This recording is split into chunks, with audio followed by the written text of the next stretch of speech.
Little girl smelled bad. Teacher looks at her pants and calls 911 in panic. Before we dive into the story, drop a comment below and tell us where you're watching from. Enjoy the story. The morning sunshine streamed through the windows of room 103, casting golden rectangles across the freshly waxed floors of Lincoln Elementary. Erin Wallace adjusted her glasses and surveyed her first-grade classroom with quiet satisfaction. 20 years of teaching had taught her that the calm before the morning bell was precious, a moment to breathe before the whirlwind of young energy arrived. Another year, another chance to make a difference, she whispered to herself, straightening the "Welcome to First Grade" banner that hung slightly crooked above the whiteboard. The classroom door creaked open, interrupting her thoughts. Principal Goodwin appeared with a small figure partially hidden behind him. "Mrs. Wallace, I'd like you to meet your new student," he announced, gently guiding the child forward. "This is Harper Dawson. She's joining us a week late because of some registration complications." Erin smiled warmly, kneeling to the child's eye level. "Hello, Harper. We're so happy to have you join our class." Harper Dawson was slight for her age, with dark blonde hair neatly braided and secured with a frayed but clean ribbon. Her uniform, though visibly worn at the edges, had been pressed with care.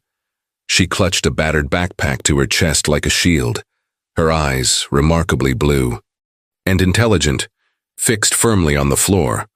"Harper's a bit shy," Principal Goodwin explained, checking his watch, "but I'm sure she'll settle in quickly." As he turned to leave, Erin noticed something, a distinct odor emanating from the child, not the typical scent of playground dirt or morning breakfast, but something sharper, almost medicinal, yet with an underlying sweetness that caught in the back of her throat. "Your desk is right here, sweetheart," Erin said, leading Harper to an empty spot in the second row. "And look, I've put your name on everything already."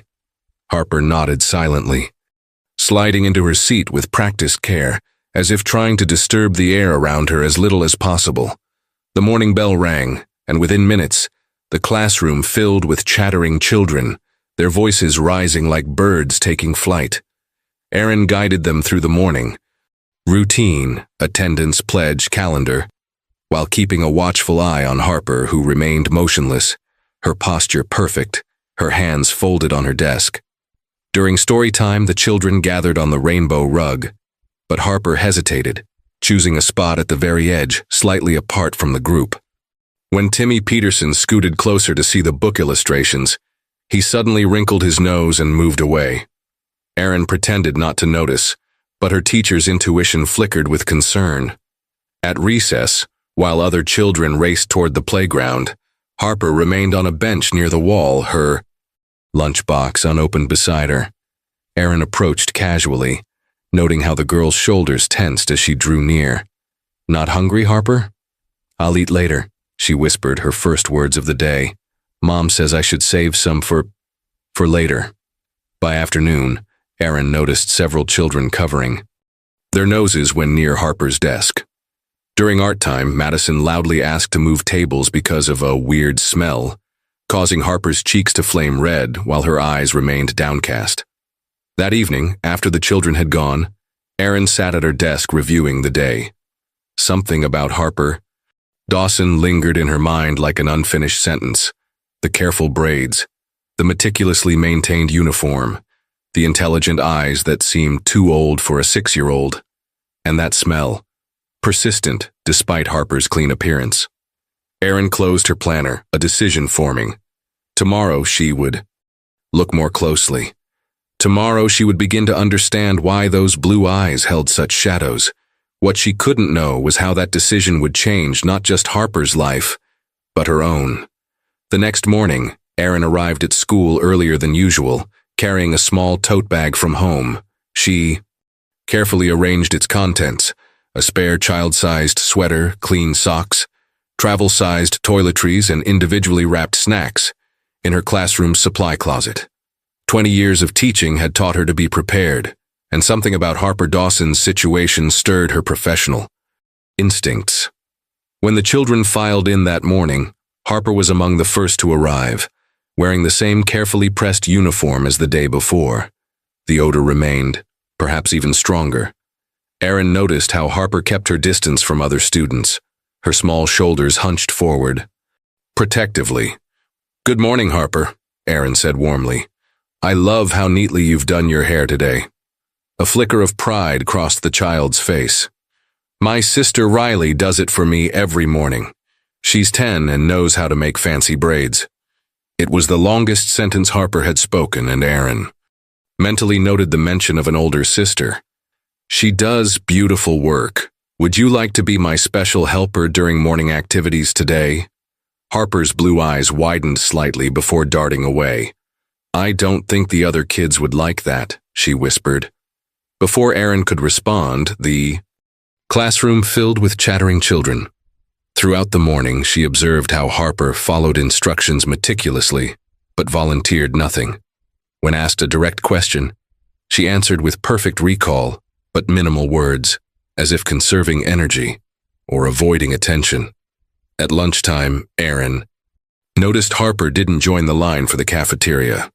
Instead, she pulled out a small paper bag from her backpack. Inside was half a peanut butter sandwich and an apple with a small brown spot. Harper ate methodically, taking tiny bites, again saving half of her already modest meal. "Harper, we have plenty of food in the cafeteria," Erin said gently, sitting beside her. "You're welcome to have the hot lunch. It's mac and cheese today, one of the kids' favorites." "No thank you, Mrs. Wallace. Mom says we have to be careful with money right now," Harper replied, her voice matter of fact. "It's just temporary." After lunch, during quiet reading time, Erin noticed Olivia and Madison whispering and holding their noses while glancing toward Harper, who pretended not to notice, her small face rigid with dignity. "Girls, please focus on your books," Erin said firmly. Later, she rearranged the seating chart, placing Harper near her desk where she could better shield her from the other children's reactions.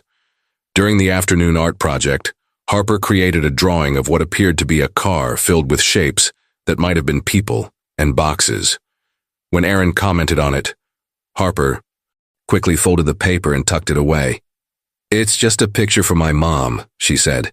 "She likes when I draw our adventures." At dismissal time, Erin watched through the window as the children dispersed. Unlike the others who raced toward waiting parents or the bus line, Harper walked deliberately toward an older girl, presumably Riley, who stood apart from the crowd. The girls huddled together, speaking intensely before walking away, not toward the residential streets, but in the direction of the shopping center 2 blocks away. That evening at home, Erin found herself distracted. During dinner with her husband, "Earth to Erin," David said, waving his fork playfully. "You haven't heard a word I've said, have you?" "Sorry," she sighed. "There's this new student and something just doesn't add up. She's impeccably groomed in some ways, but there's this persistent odor, and she's so careful, too careful for a 6-year-old. Maybe talk to the school counselor," David suggested, "or call the parents." "I think I'll try reaching out to the family first," Erin decided. "There's something happening with this child, David. I can feel it." What Erin couldn't know was how much courage it would take to uncover the truth, and how that truth would challenge everything she thought she understood about her community. The teacher's lounge hummed with Friday morning conversation as Erin stirred her coffee thoughtfully. 3 days had passed since Harper Dawson joined her class, and the situation hadn't improved. If anything, the mysterious odor had intensified, and the social isolation was becoming more pronounced. "You're awfully quiet today," remarked Grace Chen, the 2nd grade teacher, sliding into the chair beside her. "Everything okay?" Erin hesitated. "Grace, have you ever had a student where something seemed off, but you couldn't quite identify the problem?" Grace's expression softened with understanding. "The new girl in your class? I noticed her at assembly yesterday. Very quiet, sits alone." "Harper," Erin confirmed. "She's immaculately dressed in some ways. Her hair is always perfectly braided, her uniform pressed, but there's this persistent odor, and she's displaying behaviors that concern me." "Like what?" Grace asked, lowering her voice. "Saving food, avoiding physical contact, Yesterday during PE, she refused to change into gym clothes. And she's hypervigilant, constantly aware of where everyone is in the room, like she's preparing for something. Erin shook her head. I'm not sure if I should contact the parents yet or speak with Principal Goodwin first. Start with school resources, Grace advised. Talk to Diane in counseling. Document everything in the meantime. The bell rang, ending their conversation and sending them back to their respective classrooms. Throughout the morning, Erin found herself watching Harper more closely. During reading time, she noticed how the girl's eyes lit up with genuine joy as she silently mouthed the words on the page, a glimpse of the child beneath the careful exterior. At mid-morning break, Erin approached the school counselor's office. Diane Maxwell had been at Lincoln Elementary for 15 years and had a reputation for her gentle but effective approach with troubled children. Come in, Diane called when Erin knocked. Her office was warm and inviting with children's artwork covering the walls. I need some guidance, Erin began, describing her observations of Harper. The thing is, she's clearly being cared for in many ways. But something's wrong, and I can't put my finger on it. Diane listened attentively, making notes. Have you contacted the parents yet? That's part of why I'm here. The contact information in her file seems incomplete. The phone number goes to voicemail, and the address listed is... Erin hesitated. Well, I drove by yesterday after school.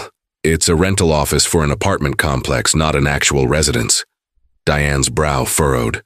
That's concerning. Let me look into the registration paperwork. In the meantime, continue documenting your observations. If you suspect neglect, we have protocols. I don't think it's neglect. Exactly, Erin interrupted. At least not in the traditional sense. Her lunch is small but nutritious. Her clothes are worn but clean. Someone is taking great care with her appearance. Then what's your concern? I think the family might be in crisis, Erin said slowly. And Harper is bearing the weight of keeping up appearances. After school, Erin introduced a new classroom activity, a writing exercise about my favorite place. As the children wrote enthusiastically about bedrooms and backyard treehouses, Erin noticed Harper staring at her blank paper, pencil untouched, kneeling beside her. Desk, Erin whispered. It can be any place that makes you feel happy, Harper. We move around a lot, Harper whispered back. Mom says not to get too attached to places. Something in the girl's matter-of-fact tone made Erin's heart ache. Later, when collecting the papers, she found Harper had finally written something, not about a physical location, but about being with her siblings under the stars, where nobody can see us but we can see everything. That evening, Erin sat in her home office surrounded by teaching resources, searching for guidelines on helping children in transitional housing situations. The district had protocols, but they felt impersonal, bureaucratic, nothing that addressed the delicate balance between intervention and respect. Her phone chimed with a text from Grace. Diane looked into it. The family's registration was processed through a community assistance program. Mother's name is Megan Dawson, 3 children total. Erin stared at the information, a decision crystallizing. Monday morning, she would find a way to speak with Megan Dawson directly. The weekend stretched before her, and she couldn't shake the image of Harper's careful movements, as if the child was trying to navigate the world without leaving any trace of herself behind. What was the Dawson family hiding? And more importantly, were they hiding from something or someone? Monday morning arrived with unexpected rain, turning Lincoln Elementary's playground into a patchwork of puddles. Erin stood near the building entrance, watching as children splashed their way inside, bright raincoats and umbrellas creating a kaleidoscope of colors against the gray sky. She spotted Harper immediately. Unlike the other students, she wore no raincoat, just her regular uniform already darkened with moisture. Riley, her older sister, held a tattered umbrella over them both, whispering something in Harper's ear before directing her toward the first grade entrance. Good morning, Harper, Erin said warmly as the girl approached. You're a bit wet. Let's get you dried off. Harper nodded silently, water dripping from her braids. Erin guided her to the classroom early before the other students arrived and retrieved a small towel from her supply closet. "Would you like to change into something dry? I have some extra clothes that might fit you." "No, thank you," Harper replied. Quickly, too quickly. "I'll dry soon." Erin noticed how the child hugged her backpack close even though it too was soaking wet. "What about your school supplies? We should make sure your books aren't getting wet." A flash of panic crossed Harper's face. "They're fine, please, I don't want to open my backpack." The desperation in the child's voice gave Erin pause. She changed tactics, handing Harper the towel. "Well, at least dry your hair a little. We don't want you catching cold." As Harper patted her hair, Erin casually arranged the day's materials on her desk. "I noticed your sister walks you to school. That's very nice of her." "Riley takes care of me and Noah," Harper said, some pride entering her voice. "She's the oldest. Noah's only 4, so he goes to the little kid school." "You must be a wonderful middle sister then," Erin smiled. "And where's your mother in the mornings?" Harper's expression shuddered. "Mom works at night. She sleeps in the morning, so we have to be very quiet when we get ready." Before Erin could ask more questions, the classroom began filling with students. Throughout the morning, she watched as Harper's uniform slowly dried, clinging uncomfortably to her small frame. Despite this, the girl sat perfectly still during lessons, raising her hand several times to answer questions about the story they were reading. During math centers, Erin created an opportunity to work with Harper's small group. The child's quick mind impressed her. Harper solved the simple addition problems faster than her peers, her pencil moving confidently across the paper. "You're very good at math," Erin observed. "Mom says numbers are important," Harper replied without looking up. "You have to know exactly what you have and what you need."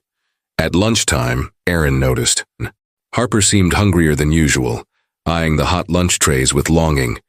Yet she still produced her small paper bag containing today's meager offering, just a single granola bar and a juice box. "Harper, would you like to be my lunch helper today?" Erin asked. "The cafeteria staff sometimes gives helpers an extra tray to thank them." Harper hesitated, conflict visible on her face. "Is that allowed?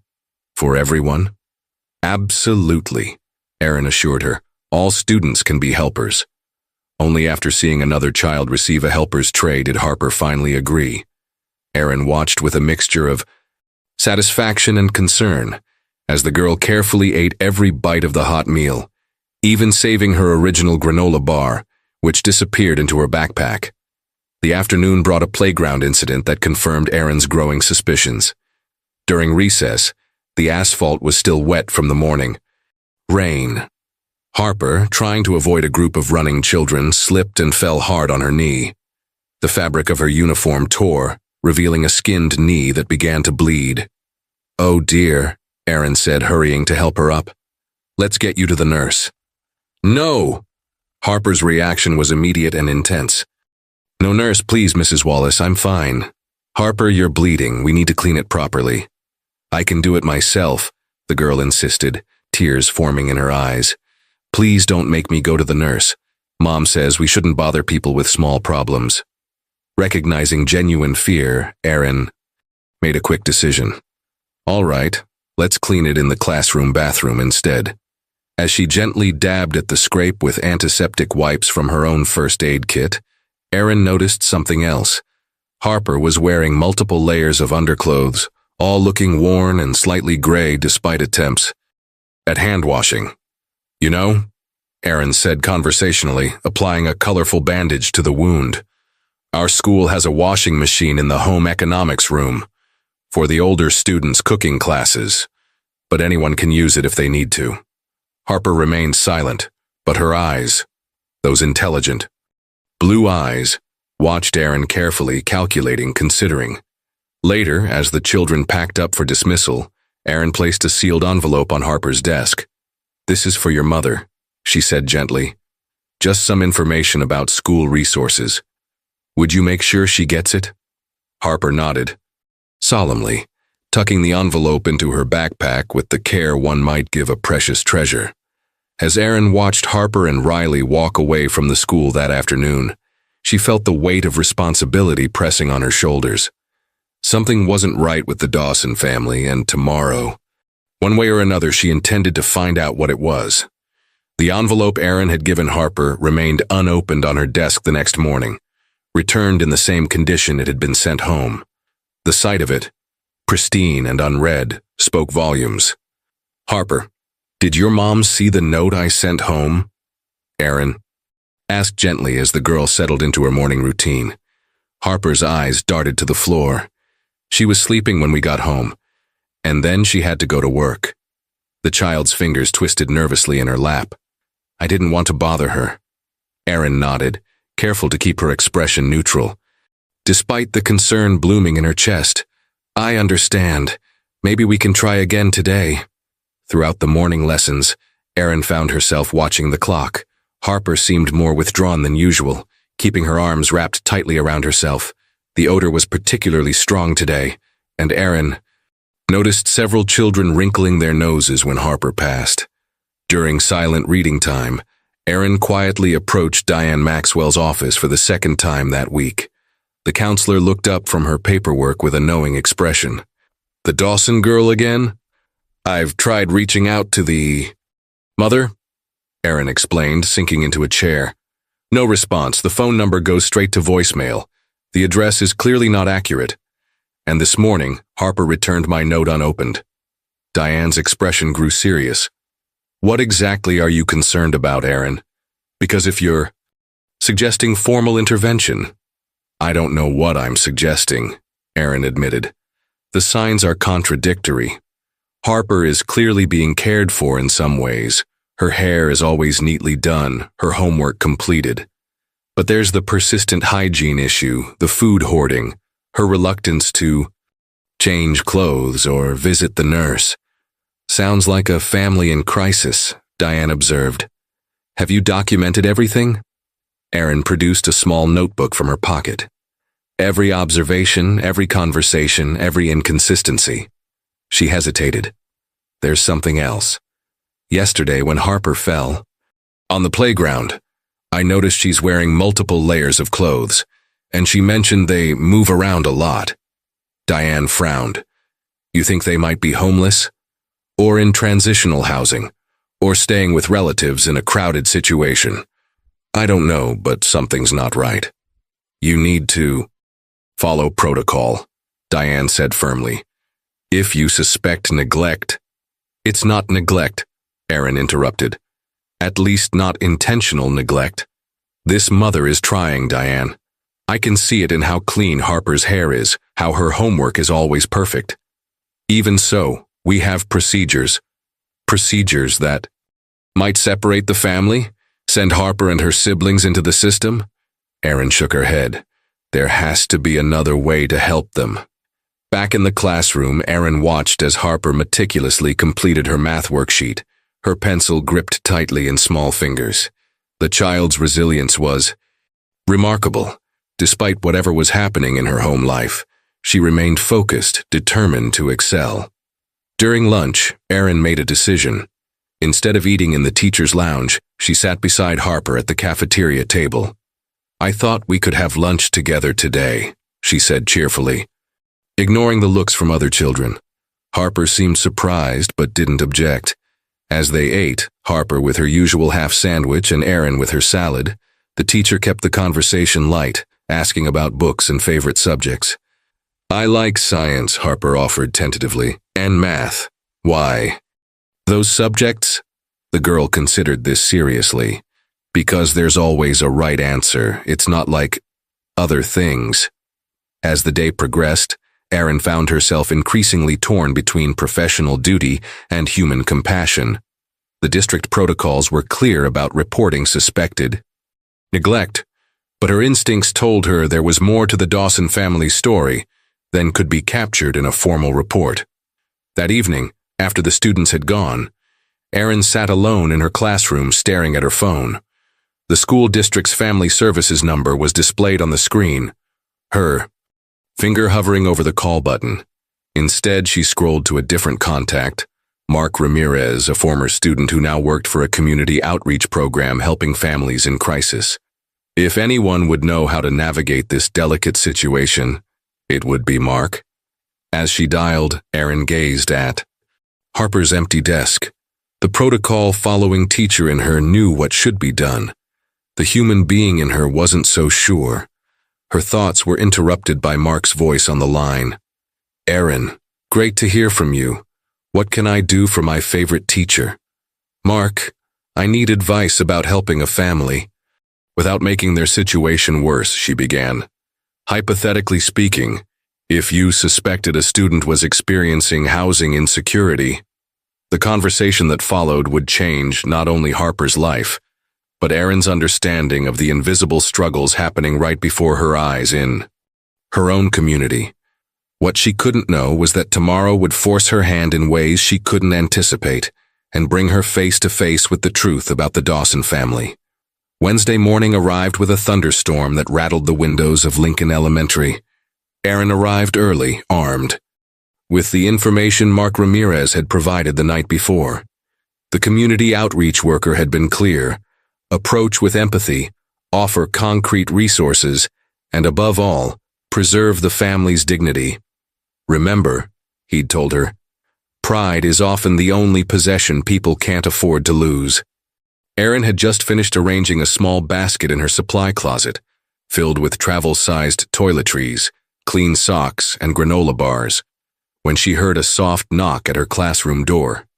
To her surprise, it wasn't a student, but a woman she immediately recognized from Harper's file photo. Megan. Dawson stood in the doorway, rain dripping from her jacket. Despite the early hour and weather, she was impeccably put together. Hair neatly styled, makeup carefully applied, clothes modest but clean. Only the dark circles beneath her eyes and the tightness around her mouth hinted at her exhaustion. "Mrs. Wallace, I'm Harper's mother." Her voice was soft but deliberate, with the practiced composure of someone accustomed to maintaining appearances. "I believe you've been trying to reach me." Erin recovered quickly from her surprise. "Yes, please come in. Thank you for stopping by." "I don't have much time," Megan said, remaining near the door. "I'm between shifts, but I wanted to—" She hesitated, shoulders squaring slightly. "I received your note. Eventually." There was something in the woman's stance, a mixture of defiance and apprehension, that reminded Erin of Harper. The same careful dignity, the same watchful eyes. "I'm glad we have a chance to talk," Erin said, gesturing toward her desk. "Would you like some coffee? The teacher's lounge makes a fresh pot every morning." A flicker of longing crossed Megan's face before she shook her head. "No, thank you. I just wanted to address your concerns about Harper." "She's a wonderful student," Erin began sincerely. "Bright, conscientious, incredibly resilient. I've been impressed with her from day one." Some of the tension in Megan's posture eased, but her eyes remained wary. "Then what seems to be the problem?" Erin chose her next words carefully. "Harper seems to be having some challenges adjusting. I've noticed she's very protective of her belongings, reluctant to participate in certain activities, and sometimes—" She paused, then decided directness was kindest. "There's an issue with hygiene that's affecting her. Socially." Megan's cheeks flushed, but she maintained her composure. "We're going through a temporary situation," she said, the phrase sounding rehearsed. "Harper's always been sensitive. Too serious for her age. I've told her not to worry so much." "Mrs. Dawson," Erin began. "Ms.," Megan corrected. Megan. Automatically. "It's just me and the kids now." "Ms. Dawson," Erin amended. "Lincoln Elementary has resources available for families experiencing transitional circumstances, including shower facilities, a washer and dryer, and a food assistance program." Megan's expression hardened. "We're not looking for charity." "It's not charity," Erin countered gently. "It's community support. The same support I'd hope for if I were facing challenges." A complicated series of emotions crossed Megan's face. Pride, shame, desperation, and something that might have been hope quickly suppressed. "We've had experiences with help before," she said finally, her voice dropping. "It nearly cost me my children." The raw fear in those words hung in the air between them. Erin took a risk and moved closer, speaking softly. "I'm not reporting anything to anyone, Ms. Dawson. I just want Harper to feel comfortable at school, to have what she needs to succeed." Megan's carefully maintained facade cracked slightly. "She's so smart. All my kids are. They deserve better than—" She stopped abruptly, collecting herself. "We're managing. It's temporary. Would you consider allowing Harper to use the school's facilities before classes start, when no other students are around, just to make things easier for her socially?" Megan hesitated, clearly torn between pride and practicality. She wouldn't be singled out? No one would know except Harper, you and me. The school bell rang, signaling early arrivals. Megan glanced at her watch with alarm. "I have to go. My next shift starts in 20 minutes. As she turned to leave, Erin quickly reached into her desk drawer and pulled out a business card. "This is my personal number, and this—" She scribbled another number on the back, "is for the Community Resource Center. Just information, no obligations. They helped one of my former students who went through a similar situation." Megan took the card after a moment's hesitation, tucking it carefully into her purse. "I appreciate your concern for Harper," she said formally, rebuilding her composed exterior. "We'll be fine. This situation is temporary," Erin finished with a gentle smile. "I understand." After Megan left, Erin stood by the window watching as the woman hurried through the rain toward the bus stop, her shoulders straight despite the weather. There was such dignity in her determination, such love in her protective fierceness. Turning back to her classroom, Erin began preparing for the day with renewed purpose. The first small connection had been made. Now came the delicate work of building trust, one careful step at a time. Saturday morning found Erin in an unfamiliar part of town, navigating streets she rarely had reason to visit. The West Side Community Center stood at the intersection of Pine and Marshall Streets, a sturdy brick building with a faded mural of children playing across its front facade. "You sure about this?" David asked from the driver's seat.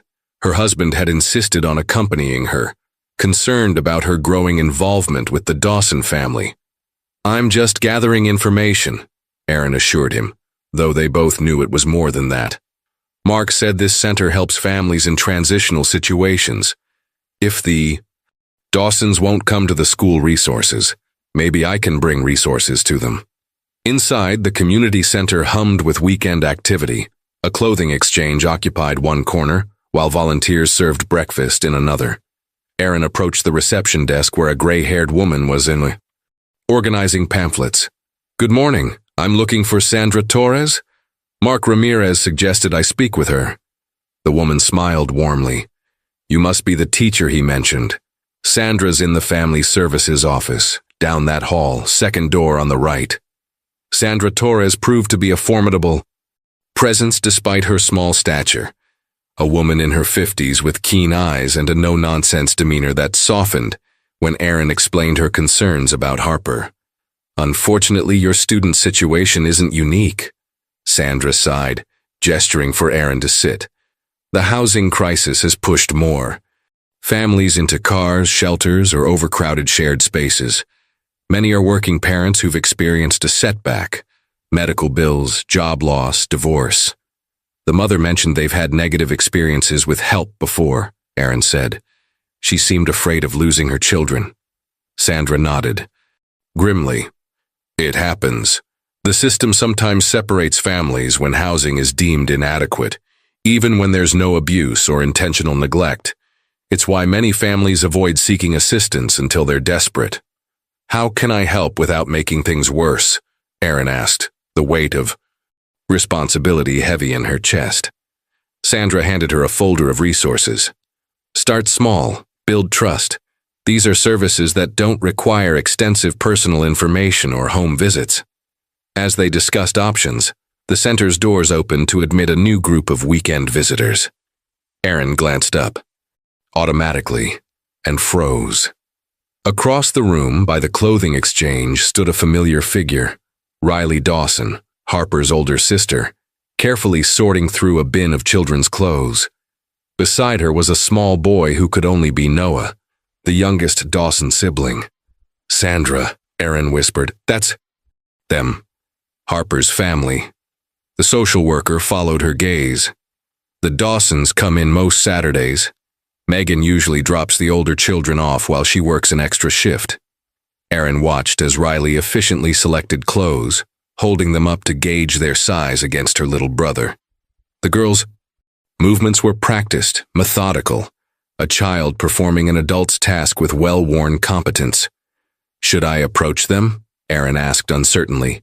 "Not here," Sandra advised. "They might feel ambushed or exposed. Better to continue building trust with the mother first."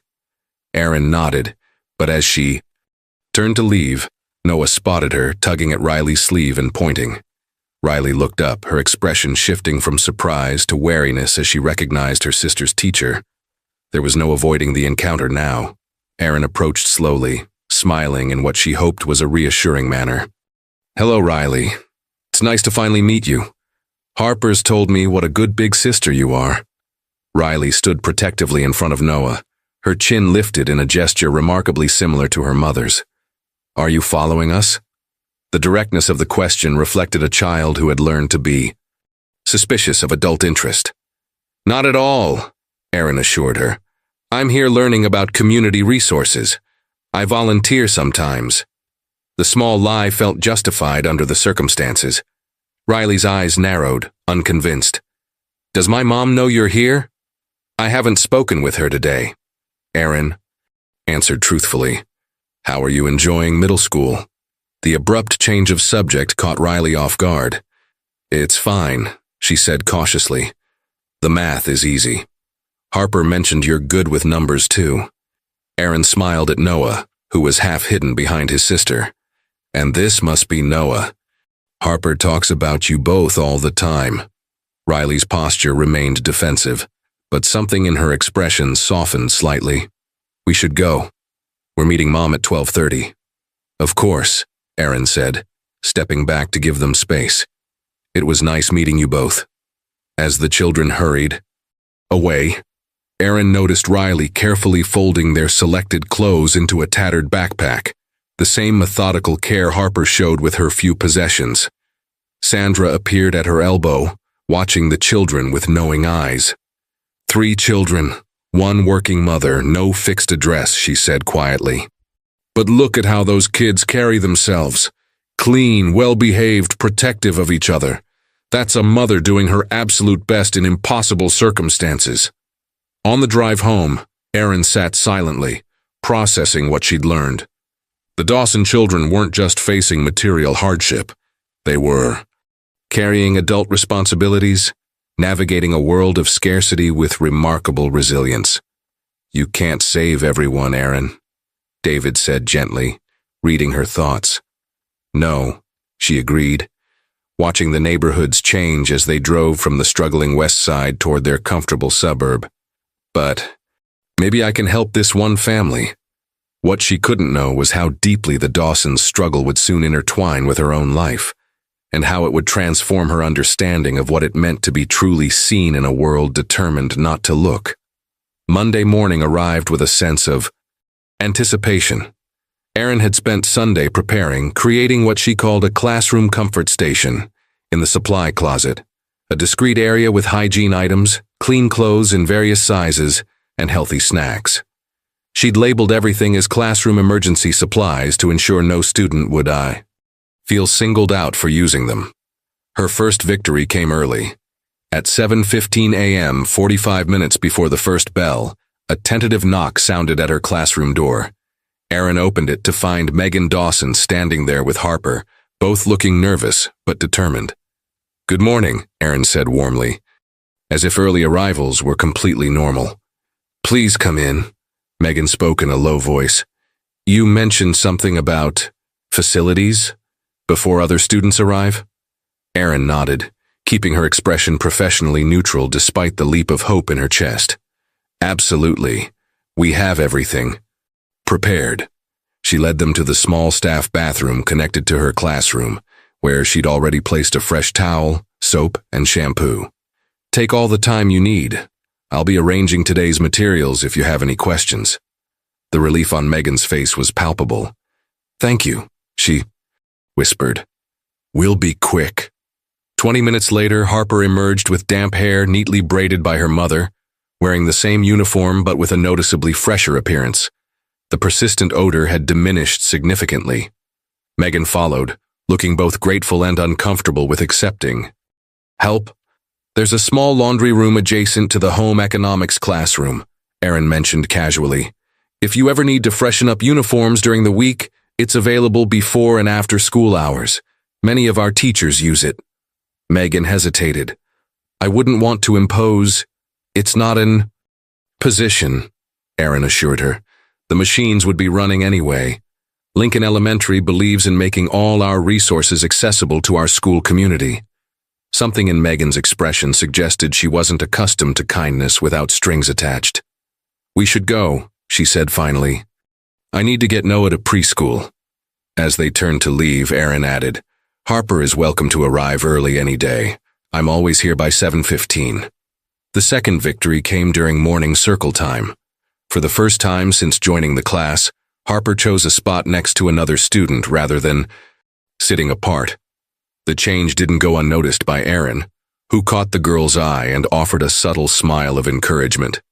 For the weekly writing prompt, Erin had chosen My Favorite Things as the topic. As the children worked diligently at their desks, she circulated the room offering guidance. Where needed. When she reached Harper's desk, she found a carefully written list. Reading with Riley under blankets with flashlights. When Mom smiles for real, not her work smile. Counting stars from the back window. Noah's laugh when we play I Spy, hot water. The simplicity and poignancy of the last item caught Erin off guard. Such a basic comfort, taken for granted by most, listed as a precious luxury by a 6-year-old. During math centers, Erin noticed another small but significant change. When Zach, one of the more popular boys, asked Harper for help with a problem, she didn't shrink away as she might have before. Instead, she scooted her chair closer and quietly explained the concept, her confidence in this area momentarily outweighing her social anxiety. The most remarkable moment came at lunch. Harper produced her usual modest meal from her backpack, but today, instead of eating, alone she sat beside Madison, one of the very girls who had previously complained about the smell. The girls weren't exactly chatting, but the absence of recoiling was progress in itself. After school, Erin found a small folded paper on her desk, a drawing from Harper showing what appeared to be 3 children and an adult woman standing beside a large rectangle that might have been a building or vehicle. Above them, written in careful first-grade handwriting, were the words, "Thank you." That evening, as Erin shared the day's events with David over dinner, her phone chimed with a text. Message from an unknown number. Harper felt better today. Thank you for your discretion. Megan D. Erin smiled, typing back. She did wonderfully. Welcome to use the facilities any morning. No questions asked. The response came quickly. Friday, 7:15. It wasn't much, just a small opening in the wall of pride and fear that Megan had built around her family. But for Erin, it represented something precious, trust beginning to take root. As she prepared for bed that night, Erin thought about Harper's list of favorite things. Hot water, such a simple necessity, yet clearly a luxury in the Dawson family's current circumstances. What other basic comforts were they doing without, and how could she help provide them without undermining Megan's dignity or independence? The questions followed Erin into her dreams, where she found herself searching for a family living among stars, visible to everyone yet somehow unseen. What she couldn't know was that Friday's meeting would reveal far more about the Dawson's situation than she was prepared to discover, and force her to make a decision that would change all their lives. Thursday afternoon found Erin sitting uncomfortably in principal awe. Goodwin's office facing not only her supervisor, but also Diane Maxwell, and the school district's family resource coordinator, Janet Patel. The impromptu meeting had been called after another teacher reported seeing Harper and her mother using the staff bathroom early in the morning. While your concern for the student is commendable, Principal Goodwin was saying, there are protocols in place for a reason, Erin. You should have filed a formal report about your suspicions regarding the family's living situation. I wasn't hiding anything, Erin defended herself. I was building trust. First, this family has had negative experiences with formal interventions before. Janet Patel, a woman with 20 years of experience navigating the complicated intersection of education and social services, studied Erin thoughtfully. Tell me what you know about the Dawsons situation, not your assumptions, the facts. Erin chose her words carefully. Harper and her siblings are clean and well cared for, but they appear to have limited access to bathing facilities and laundry. Their mother works multiple jobs. The children are exceptionally responsible for their ages. Harper often saves food from her lunch, suggesting food insecurity. And the address on file? Janet prompted. Is not their residence, Erin admitted. I believe they're experiencing housing instability, but I don't know their exact living arrangement. Principal Goodwin sighed. This puts the school in a difficult position legally. May I suggest a compromise? Janet interjected. Instead of an immediate formal report, let's invite Ms. Dawson to meet with me tomorrow, informally. I can explain the resources available without triggering mandatory reporting unless absolutely necessary. She's scheduled to bring Harper early tomorrow for bathroom access, Erin said, hope rising in her chest. Perhaps you could join us. The next morning, Erin arrived especially early, her stomach knotted with anxiety. When Megan arrived with Harper and, surprisingly, both older siblings in tow, her expression darkened. At the sight of Janet waiting beside Erin. What is this? Megan demanded, positioning herself protectively in front of her children. You promised discretion. Ms. Dawson, I'm Janet Patel from the Family Resource Center, Janet said, her tone warm but professional. I'm not here officially, just to talk about programs that might help make things easier for you and your children. Megan's posture remained rigid, but Erin could see the calculation happening behind her eyes, weighing risks against the increasingly difficult task of maintaining appearances. Kids, go get cleaned up, Megan said, handing Riley a small bag of toiletries. Take turns and be quick. As the children disappeared into the bathroom, Megan faced the two women squarely. I'm doing my best, she said, her voice tight with controlled emotion. They're fed, they're clothed, they're in school every day. We're just going through a rough patch. No one is questioning your parenting, Ms. Dawson, Janet assured her. We want to help make this rough patch easier to navigate. The conversation that followed was careful, measured, a delicate dance of offered resources and partial revelations. Megan admitted to staying with friends temporarily, but avoided specifics. She accepted information about the district's free breakfast and lunch program, the weekend backpack food initiative, and even, reluctantly, an emergency clothing voucher. What Megan didn't say, but what Erin strongly suspected, was that staying with friends was a face-saving fiction, and that the Dawson family's situation was far more precarious than she was willing to admit. The first barrier had been breached, however. A small network of support was forming around the Dawsons, and Erin felt a cautious optimism as she watched Harper, freshly washed and visibly more relaxed, take her seat for the day's lessons. The mystery of the Dawsons' living situation remained, but the path toward helping them had grown a little clearer. Chapter 10. Hidden Struggles. As October settled over Lincoln Elementary, bringing with it falling leaves and cooler temperatures, Erin noticed subtle changes in Harper. The child's clothes were consistently cleaner now, thanks to discreet access to the school's laundry facilities. The persistent odor had diminished significantly. Most notably, Harper had begun participating more in class, even raising her hand occasionally during discussions. These small victories were encouraging, But Erin remained troubled by the mystery surrounding the Dawson family's living situation. Megan had become slightly more receptive to assistance, accepting the school's free meal program and occasionally arriving early with all 3 children for bathroom access, but she remained vague about where they were staying. "It's temporary," was her constant refrain. "We're managing." The breakthrough came unexpectedly on a rainy Tuesday afternoon. School had ended, and Erin was working late, preparing materials for the next day's science lesson. A sudden downpour began, raindrops hammering against the classroom windows with surprising force. As she gathered her belongings to leave, a movement in the parking lot caught her attention. Through the rain-streaked glass, she could make out a familiar figure hurrying across the asphalt, Megan Dawson, with all 3 children huddled under a single umbrella, heading not toward the street, but toward the far corner of the lot. Curiosity and concern propelled Erin to the window. She watched as the family approached an older model sedan parked in the furthest spot from the building, a vehicle she'd never noticed before. Megan unlocked the trunk and the children quickly helped retrieve what appeared to be blankets and bags before all 4 disappeared into the car. The realization struck Erin with physical force. The Dawson family wasn't staying with friends. They were living in their car. Heart-pounding, she grabbed her raincoat and umbrella.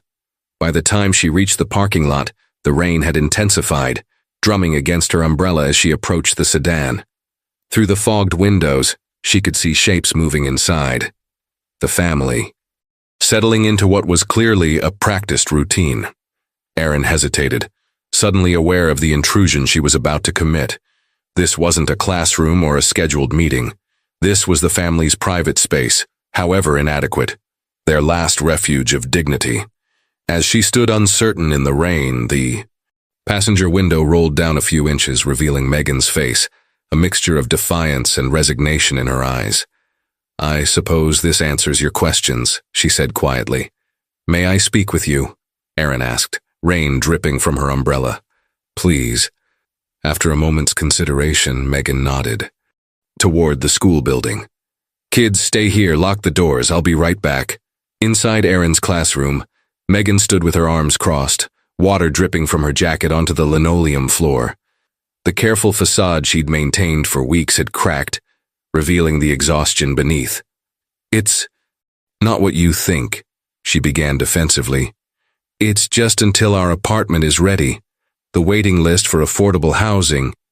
"How long?" Erin interrupted gently. "How long have you been living in your car?" Megan's shoulders sagged slightly. 6 weeks, maybe 7. After we were evicted from our last place. I lost my primary job when Noah got sick, fell behind on rent. She straightened again, pride reasserting itself. "But I'm working 2 jobs now. I've almost saved enough for a security deposit. And in the meantime, you're sleeping in a car with 3 children? During fall. Rainstorms?" "We're managing," Megan insisted, though her voice wavered. "The kids still get to school every day. They're doing their homework. We're getting by."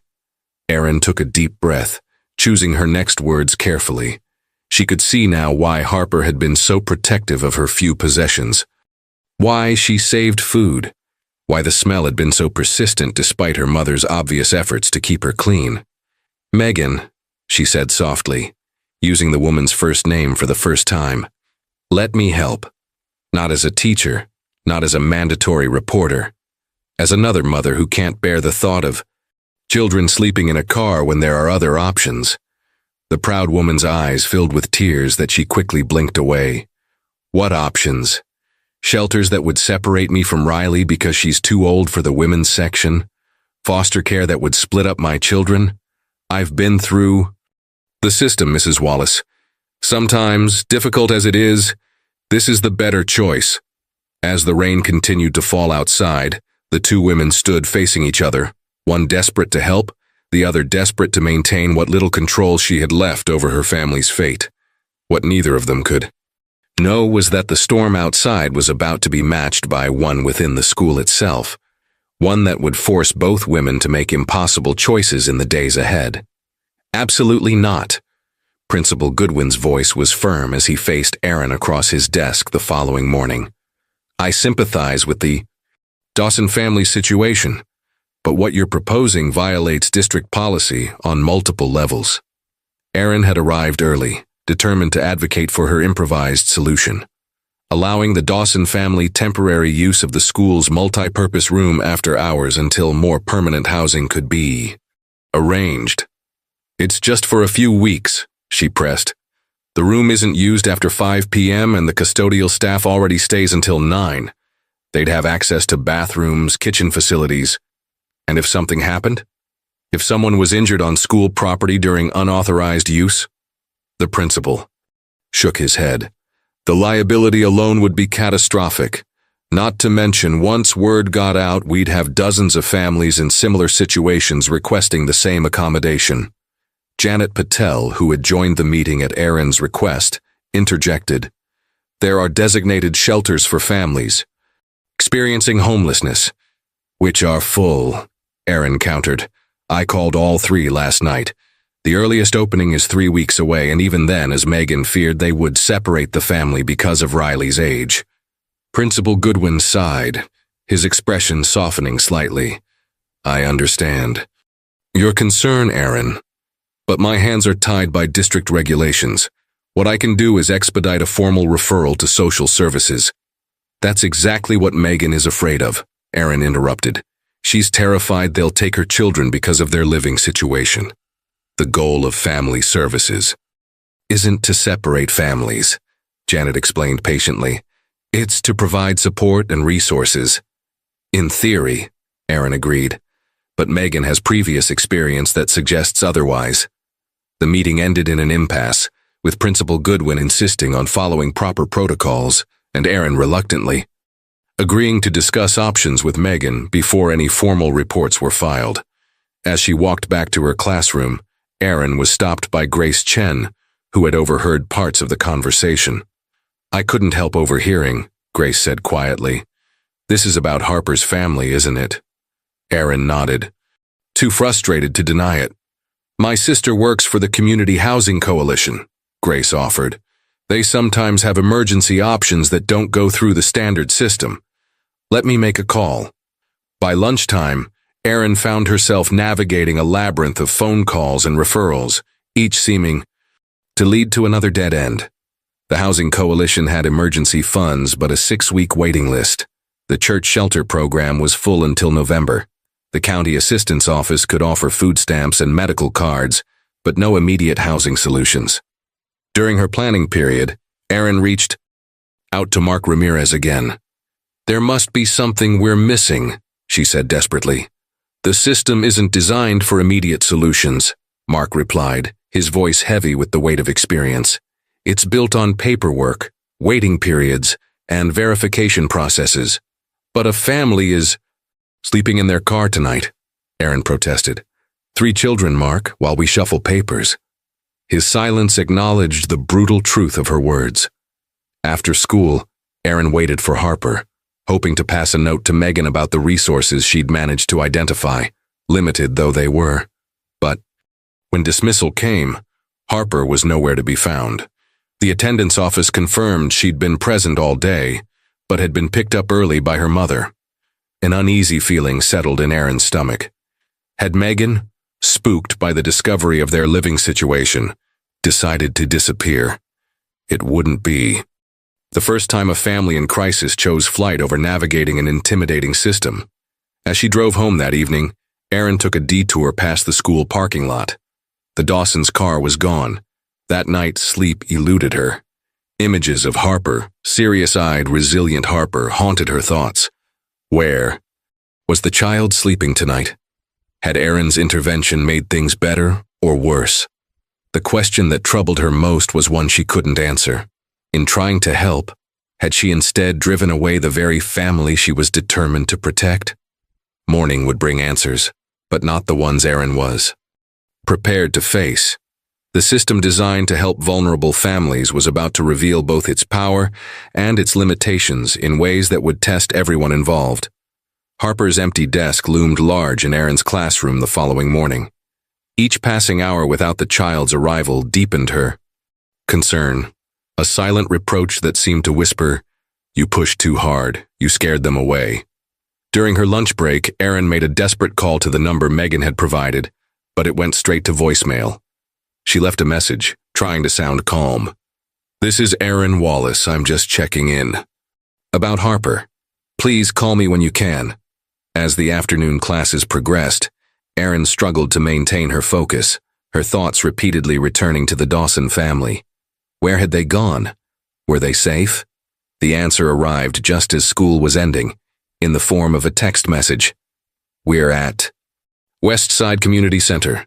Temporary solution. Harper will return tomorrow." Megan. Relief flooded through Erin, followed quickly by curiosity. The community center didn't offer overnight accommodation, at least not officially. She decided to investigate. After school, Erin drove directly to the TU Center where Sandra Torres greeted her with knowing eyes. "I wondered when you'd show up," Sandra said, leading Erin to her small office. "The Dawsons are safe. That's what matters most right now." "What happened?" Erin asked. "Harper missed school today." Sandra's expression was carefully neutral. "After you discovered their situation, Megan panicked. She called our emergency line last night, convinced that school authorities would report her to Child Protective Services immediately." "I would never," Erin began. "You might not have a choice," Sandra interrupted gently. "As a teacher, you're a mandatory reporter. Megan understands that." Erin sank into a chair, the weight of the situation pressing down on her. "So, what happens now?" "The community stepped up," Sandra explained. "We don't officially offer housing, but we have a network of vetted volunteers who sometimes provide temporary emergency shelter. The Dawsons are staying with one of our board members for the next 2 weeks, a retired teacher with a spare apartment over her garage." "And after 2 weeks?" Sandra smiled thinly. "We're working on that. Mark Ramirez has been making calls all day. The Housing Coalition is reviewing Megan's application for emergency assistance." The waiting list suddenly became more flexible when Mark mentioned possible media interest in families living in cars while on waiting lists. Erin's eyebrows rose. "Is there media interest?" "There could be," Sandra replied with a hint of mischief. "Sometimes systems need a little motivation to find creative solutions." The following morning, Harper returned to class, looking better rested than Erin had ever seen her. The child's hair was neatly braided, her uniform clean, and the persistent odor completely gone. During morning circle, she even volunteered an answer, her voice stronger than before. At lunchtime, Erin invited Harper to eat with her in the classroom. "Do you like where you're staying now?" she asked carefully. Harper nodded, a small smile lighting her face. "We each have a mattress, and there's a real bathroom with hot water whenever we want it. Mrs. Perez even has books we can borrow." "That sounds wonderful," Erin said sincerely. "Is your mom feeling better about things?" Harper's expression grew serious beyond her years. "She still worries a lot. I hear her crying sometimes at night when she thinks we're asleep, but she said this is a breathing space so she can figure things out." That evening, Erin found herself drawn back to the community center, this time with a car full of donations she'd collected from neighbors. Clean blankets, towels, children's books, and school supplies. As she unloaded them, Mark Ramirez appeared, helping her carry the items inside. "You've started something," he commented, his tone approving. "Word has gotten around that Lincoln Elementary is taking a stand for a family in need. Sandra's phone has been ringing all day, people wanting to help." "I didn't do anything special," Erin protested. "You saw them," Mark corrected. "Really saw them. Do you know how rare that is? Most people look right through families like the Dawsons. It's easier than acknowledging the problem." Inside, the community center buzzed with unusual activity for a weekday. Evening, volunteers sorted donations while others huddled around a table with what looked like housing applications.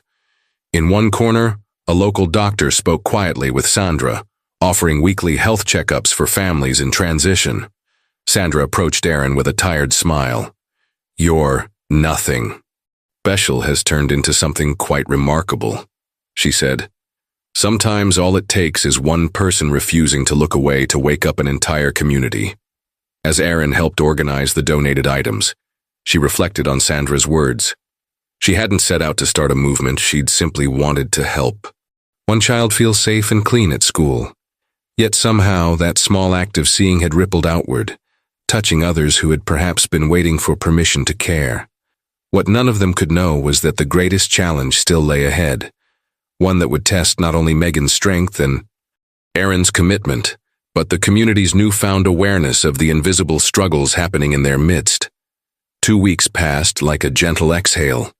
Harper flourished in the classroom, raising her hand more frequently, completing assignments with growing confidence, and even making a tentative friendship with Madison. The temporary stability provided by Mrs. Perez's garage apartment had worked wonders for the child's sense of security. But Erin knew the clock was ticking. The arrangement was scheduled to end on Friday, and despite the community's mobilization, a permanent housing solution remained elusive. The waiting list for affordable housing still stretched months ahead, and the emergency funds from the Housing Coalition would only cover a few weeks of motel costs at best. Thursday afternoon, as rain pounded against the classroom windows, Janet Patel appeared at Erin's door with a troubled expression. "We need to talk," she said quietly, glancing at the students working on their art projects. "About the Dawson situation." They stepped into the hallway where Janet revealed the complication. A formal report had been filed with Child Protective Services regarding the Dawson family, not by Erin or anyone at Lincoln Elementary, but by a well-meaning medical professional at the free clinic where Noah had been treated for an ear infection. "The caseworker is conducting an initial assessment tomorrow," Janet explained. "Given their housing instability, there's concern about the children's welfare." Erin's heart sank. This is exactly what Megan feared. The children are well cared for. They're just caught in an impossible housing situation. "I know that, and you know that," Janet agreed. "But the system follows specific protocols. Without a stable address after tomorrow." She didn't need to finish the sentence. Erin understood the implication all too well. That evening, after the students had gone, Erin sat at her desk staring at her phone, contemplating what to do. The formal systems designed to protect children sometimes had devastating unintended consequences for families in crisis. She needed to warn Megan, but feared triggering another panicked disappearance. Her deliberation was interrupted by a sudden knock at the classroom door. To her surprise, Megan Dawson stood there, soaked from the rain, her expression a mixture of desperation and determination. "I need your help," she said without preamble. "Mrs. Perez told me about the CPS visit tomorrow. If they find us without permanent housing—" "Come in," Erin urged, closing the door behind her. "Let's figure this out together." As they sat facing each other across Erin's desk, the careful barriers Megan had maintained for weeks finally crumbled. The full story emerged in halting sentences, each revelation helping Erin understand Harper's situation more completely. Until 6 months ago, the Dawsons had been a working-class family getting by paycheck to paycheck in a modest apartment. Then Megan had developed pneumonia, spending 8 days in the hospital with no paid sick leave. The medical bills and missed work had created a financial avalanche that quickly buried them. Eviction had followed, along with a spiral of increasingly desperate temporary arrangements, staying with reluctant relatives, a brief stint in a shelter where Riley had been separated from them, and finally, the car. "I've done everything right," Megan said, her voice breaking. "I've worked every job I could find. I've kept the kids in school. I've saved every penny, but it's never enough to get ahead of this." The most heartbreaking revelation concerned Harper's persistent odor, the issue that had first alerted Erin to the family's struggles. Living in their car, with limited access to bathrooms and laundry facilities, Megan had done her best to keep the children clean, using baby wipes and public restrooms. But Harper had developed a urinary tract infection that went untreated for weeks, causing the distinctive smell that had clung to her clothes and skin. "I knew something was wrong," Megan admitted, tears streaming down her face. "But we had no insurance, No, doctor. By the time I got her to the free clinic, the infection was severe. They gave her antibiotics, but in the car, with no consistent bathroom access. She covered her face with her hands. What kind of mother can't even provide a toilet for her child? Erin moved around the desk and sat beside Megan, placing a gentle hand on her shoulder. A mother doing her absolute best in an impossible situation, she said firmly. A mother who has kept her family together and her children in school despite overwhelming obstacles. As the rain continued to fall outside, teacher and mother sat together in the quiet classroom. The truth finally laid bare between them. Tomorrow would bring a reckoning with formal systems and official assessments, but tonight, in this moment of raw honesty, something fundamental had shifted. Megan had finally allowed herself to be truly seen, with all her struggles and fierce love exposed, and Erin, seeing the full picture at last, felt her commitment deepen from professional concern to personal mission. What neither woman could anticipate was how the next 24 hours would test that commitment, or how a community, once awakened to the invisible struggle in their midst, would respond when one family's private crisis became impossible to ignore. Friday morning dawned with a sense of urgency that seemed to electrify the air. Erin had barely slept, her mind racing with plans, contingencies, and worst-case scenarios. By 6:30 a.m., she was already in her classroom, making phone calls and sending emails to everyone who might possibly help the Dawson family before the CPS assessment scheduled for 2 p.m. The response was immediate and overwhelming. Principal Goodwin, moved by the full story Erin had shared in an early morning meeting, had reached out to the superintendent about emergency district resources. Mark Ramirez had mobilized the community center's volunteer network. Janet Patel had prepared documentation of all the support services the family was actively engaged with, creating a paper trail of responsible parenting despite dire circumstances. Most surprising was Grace Chen's contribution. Her sister at the Housing Coalition had identified a temporary apartment in a building undergoing renovation. It wasn't ideal. The complex was slated for complete overhaul in 6 months, but it was clean, safe, and available. Immediately, the coalition can cover the first month's rent through emergency funds, Grace explained during their shared planning period. After that, with Megan's current jobs, she should be able to manage the reduced rate they're offering during renovations. 6 months isn't permanent, Erin pointed out. No, but it's 6 months to build rental history, save for a security deposit elsewhere, and get on more stable footing, Grace countered. 6 months where those kids have beds and a bathroom and stability. It's a starting point. When Megan arrived with Harper that morning, Erin pulled her aside to share the developments. The woman's eyes filled with tears of relief and disbelief. Why? She asked simply. Why are all these people helping us now when I've been fighting alone for months? Because you're not invisible anymore, Erin answered. And once people really see, most want to help. Throughout the morning, Harper seemed to sense the change in atmosphere. She worked diligently at her desk, occasionally glancing at Erin with questioning eyes. During math centers, she approached her teacher's desk with unusual boldness. Are we going to be okay? She asked. Quietly, her small voice steady despite the enormity of the question. Erin knelt to meet her gaze. Your mom is very brave and very strong, she said carefully, and she's not fighting alone anymore. A tentative smile brightened Harper's face, a rare, precious sight that reminded Erin why this battle mattered so much. By lunchtime, the pieces had fallen into place with remarkable speed.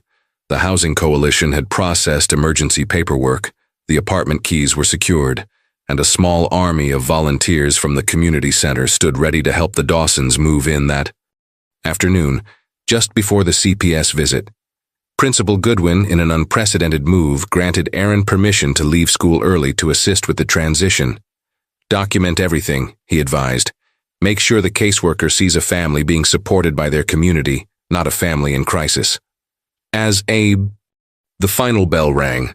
Erin found herself part of an impromptu convoy heading to Mrs. Perez's garage apartment to help the Dawsons gather their meager belongings.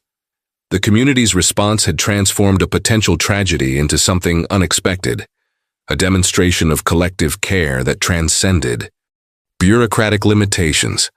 At the renovated apartment building, volunteers efficiently moved donated furniture into the small 2-bedroom unit, beds for each family member, a kitchen table with chairs, basic cooking supplies, and even a bookshelf filled with children's books.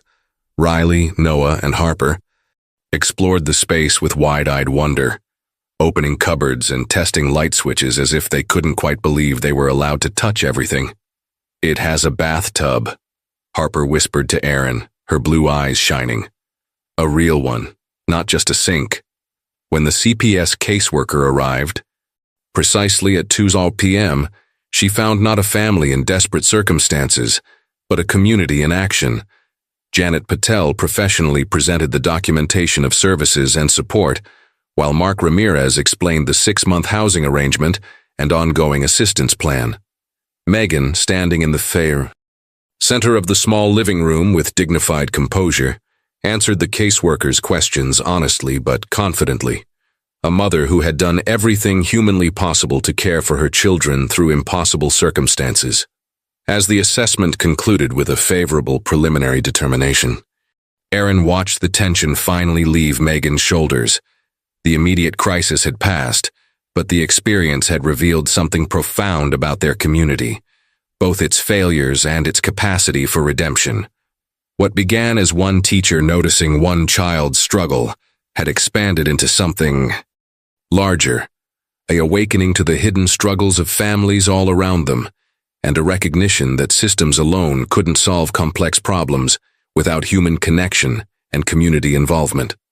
That evening, as volunteers departed and the Dawson family settled into their temporary home, Aaron lingered for a moment, watching through the window as Megan helped her children arrange their few possessions in their new bedrooms. Harper caught sight of her teacher and waved, her smile no longer shadowed by fear. It wasn't a perfect ending. The family still faced challenges ahead, and the larger issues of affordable housing and poverty remained. But it was a beginning, built on the simple, powerful act of truly seeing another human being struggle and refusing to look away. What Aaron couldn't know as she drove home that evening was how this experience would change not just the Dawsons but Lincoln Elementary itself, and how Harper's story would open eyes to other invisible struggles happening right before them, every single day. As winter melted into spring, the transformation in Harper Dawson became the quiet marvel of Room 103. The serious, withdrawn child of October had blossomed into an engaged, occasionally even smiling first grader who participated in class discussions and had formed genuine friendships with Madison and Zach. The stabilizing influence of a real home, however temporary, had worked wonders. With consistent access to basic necessities, Harper's health had improved, her confidence had grown, and her natural intelligence had flourished. Her reading level had jumped 2 grades, and her math skills continued to impress everyone. Megan Dawson had undergone her own transformation. Though still working 2 jobs, she had been able to adjust her schedule to spend more evenings with her children. She had become an active participant in the school community, occasionally volunteering during her precious free hours and attending every parent-teacher conference. The haunted look in her eyes had been replaced by cautious optimism. The 6-month apartment arrangement had turned into something more promising. The property manager, impressed by Megan's reliability, had offered her a position as on-site assistant manager when renovations were completed, a role that would come with a rent reduction and more stable hours. On the last day of school, Aaron sat at her desk watching her students clean out their desks and say tearful goodbyes. Harper approached carrying a carefully wrapped package. "This is for you," she said shyly. "Mom helped me make it." Inside was a handcrafted photo frame containing a drawing of a car under stars, with 4 stick figures beside it. Written across the top in Harper's now confident handwriting were the words, "Thank you for seeing us." "It's beautiful," Aaron said, blinking back tears. "I'll treasure it always." After the final bell rang and the children rushed out to begin their summer, Aaron remained in her Classroom, reflecting on the year's journey. What had started with a puzzling odor had led to a profound lesson about the invisible struggles happening all around them, and the difference one person could make by simply paying attention. The Dawson family's story had rippled through Lincoln Elementary in unexpected ways. Principal Goodwin had established a student support closet, stocked with hygiene items, clean clothes, and school supplies available to any child in need. The Parent-Teacher Association had created an emergency fund for families facing temporary crises. Teachers had received training on recognizing signs of housing insecurity and connecting families with resources before crises escalated. Most importantly, conversations were happening now that had once been avoided. Discussions about poverty, housing, and the challenges many families faced behind carefully maintained facades of normalcy. As Erin packed up her own desk for the summer, Janet Patel appeared in the doorway. "Thought you might want to know," she said. "The district is implementing that early morning access program you suggested at all elementary schools next year. Quiet opening of buildings at 7 a.m. with bathroom and breakfast access for any student who needs it. No questions asked." Erin smiled. "Small changes matter. They do to the children who need them," Janet agreed. The following Monday, though summer break had officially begun, Erin found herself drawn back to Lincoln Elementary to retrieve some books she'd forgotten. As she walked through the quiet hallway, she noticed a woman and child being escorted by the summer school coordinator. New enrollments for the upcoming year. The child, a small boy around 6 years old, clutched his mother's hand tightly. His clothes were clean but worn, his eyes downcast in a way that seemed hauntingly familiar. The mother's posture conveyed the same mixture of pride and anxiety Erin had first observed in Megan Dawson, the careful dignity of someone trying desperately to maintain appearances. As they passed, Erin caught a whiff of that distinctive odor, the same sweet, sharp smell that had first alerted her to Harper's situation months ago. The summer coordinator nodded politely to Erin before continuing the tour, unaware of the significance of what Erin had just observed. Standing in the empty hallway, Erin felt a profound sense of déjà vu and purpose. The cycle was beginning again with a new child, a new family, and new struggles hidden behind careful facades. But this time, things would be different. This time, the school had resources in place, awareness had been raised, and at least one teacher knew exactly what to look for and what to do. As Erin gathered her books and headed toward the exit, she paused by room 103, where she would welcome a new class in September. The work wasn't finished. In many ways, it had only just begun. But now she understood that seeing, truly seeing, was the first, and perhaps most important step in making a difference. Outside, summer sunshine warmed the playground where children would again gather in the fall. Some would arrive with full lunchboxes and vacation stories. Others would come bearing invisible burdens and carefully concealed struggles. Erin's job, her real job, was to see them all, and she would.